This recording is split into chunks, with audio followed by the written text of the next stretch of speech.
While the world's attention is once again fixated on pandemics and masks, you have to admit that humankind seems to have been through events like this before. But while our current knowledge of pathology and hygiene can do wonders to keep us safe today, what exactly was the point of wearing masks in the era of bubonic plague? Find out today on Cool Stuff, Strange Things.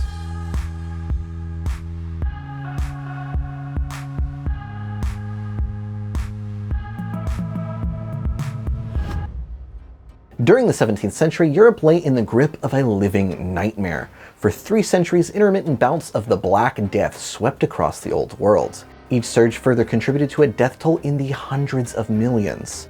A seemingly unstoppable pandemic, victims faced excruciating symptoms as well. These symptoms included blackened skin, grotesquely swollen lymph nodes, and bleeding from the mouth and the nose.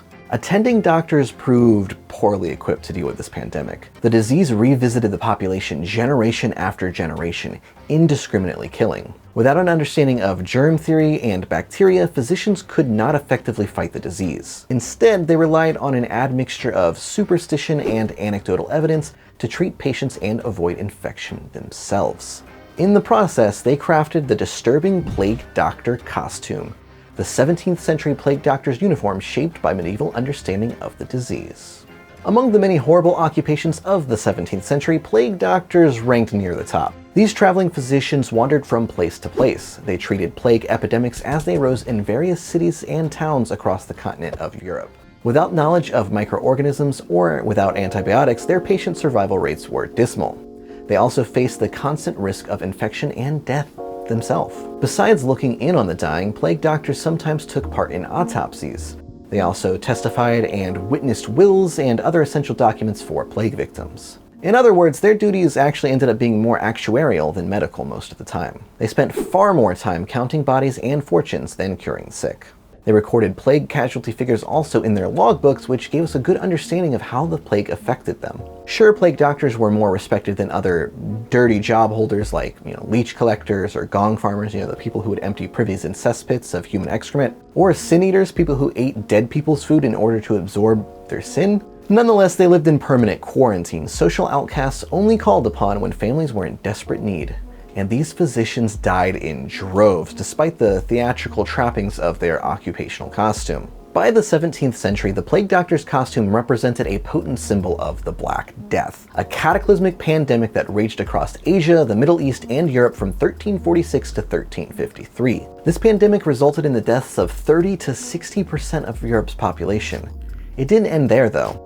Each generation saw its return until the end of the 19th century. Despite the costume's association with the Great Plague, however, it came on the scene much later and was attributed to French physician Charles Delorme. He lived nearly 300 years after the initial 14th century catastrophe. Delorme catered to the needs of many European royals. His patients included Gaston d'Orleans, the son of Marie de Medici, and King Louis XIII.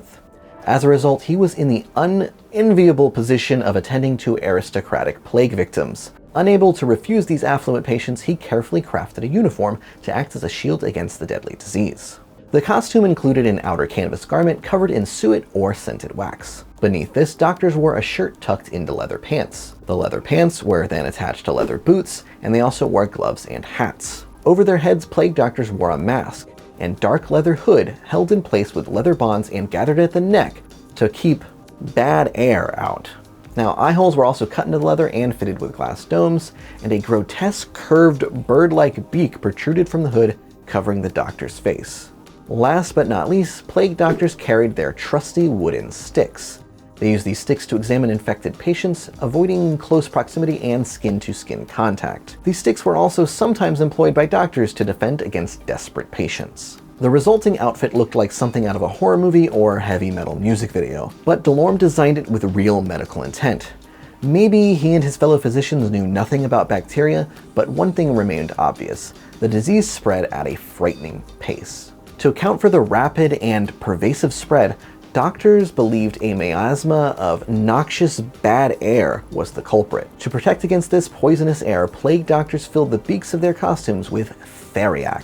This concoction of more than 55 herbs included cinnamon, myrrh, viper flesh powder, and honey. Some French plague doctors even set the herbs on fire, producing a protective smoke within the beak. They hoped the smoke would repel ill humors transmitted in the air. An early textual description from the Encyclopedia of Infection Diseases, Modern Methodologies explains, "The nose is half a foot long, shaped like a beak, filled with perfume with only 2 holes. One on each side near the nostrils, but that can suffice to breathe and carry along with the air one breathes the impression of the herbs, enclosed further along in the beak." Although Delorme lived to the ripe old age of 96, his costume did little to quell the plague itself. As for the level of protection it provided so-called beak doctors, that remains up for debate. But he did create a highly recognizable costume that has become an iconic part of European culture, still seen regularly in Italian comedies and theater productions. So while we're all donning more practical and effective masks in 2020, know that plague doctors were willing to take even more extreme precautions, effective or otherwise. If you like this video, leave us a thumbs up, sub, and hit that bell so you don't miss a new video, and stay safe out there waiting for the next episode of Cool Stuff, Strange Things.